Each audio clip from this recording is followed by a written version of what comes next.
Special report आपके साथ मैं हूं अंजना ओम कश्यप। और हर कोई यही सोच रहा है रूस और यूक्रेन की जंग का आखिर अंजाम क्या होगा।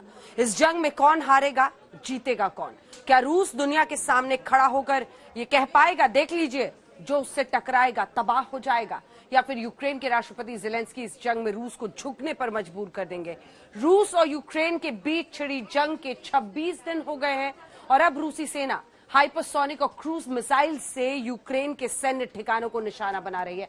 अब तो ज़ेलेंस्की ने भी कह दिया है कि अगर दोनों देशों के बीच बातचीत असफल होती है तो तीसरा विश्व युद्ध छिड़ सकता है। लेकिन रूस कीव से लेकर यूक्रेन के दूसरे शहरों पर लगातार बारूद बरसा रहा है।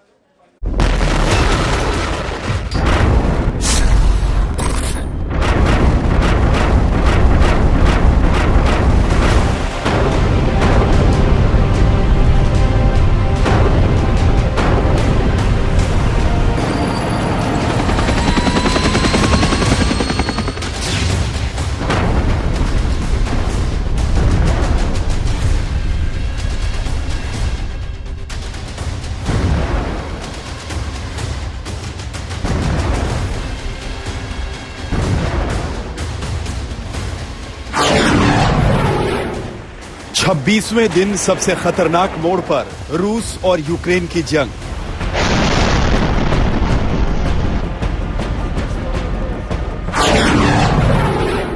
ज़ेलेंस्की ने क्यों कहा तीसरा विश्व युद्ध हो सकता है?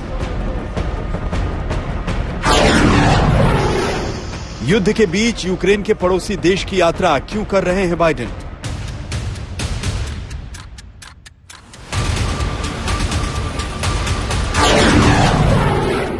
क्या ज़ेलेंस्की को मारने के लिए रूस भेज रहा है आतंकियों का ग्रुप?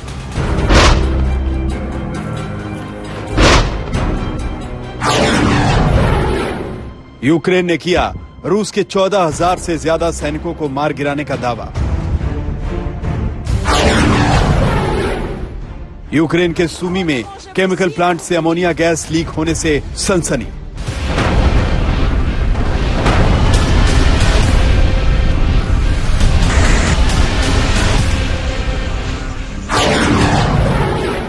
कीव पर रूस ने बरसाए ताबड़तोड़ बम, खंडहर बन गए आशियाने।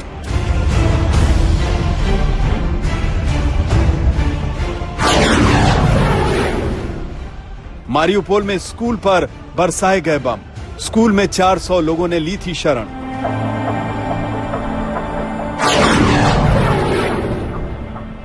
जंग में अब तक 115 यूक्रेनी बच्चों की मौत, 140 बच्चे जख्मी।